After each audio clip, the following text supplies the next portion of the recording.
መልካም ጓደኛ ወንድም ዱንያ ላይ ይጠቅማል፣ አኺራ ላይ ሸፋዓ ይሆናል። መልካም ጓደኛ ወንድም የዱንያ ላይ ትልቁ ኒዕማ ነው።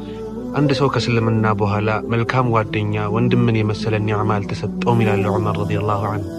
ከዚህ ሁሉ የሚገርሙ የጀሃነም ሰዎች ምኞት ነው። አንድ ሰው ከጀሃነም ወጥቶ ወደ ጀነት ሲሄድ ይመለከታሉ፣ ይጠይቃሉ። አባቱ ሸሂድ ነበር ይላሉ፣ አልነበረም ይባላሉ። ታዲያ መልካም ስራ ነበረውን ብለው ይጠይቃሉ። አይ እንደዛም አይደለም ይባላሉ። አንቢያዎቹ ናቸው ምልጃ የሆኑት አማላጅ የሆኑት እነሱ ናቸው ሲሉ ይጠይቃሉ። አይ አይደለም ይባላሉ። ታዲያ ምንድነው ወደ ጀነት ያስገባው ብለው ሲጠይቁ መልካም ጓደኛው ሸፋዓ ሆኖለት ተብሎ ይመለስላቸዋል።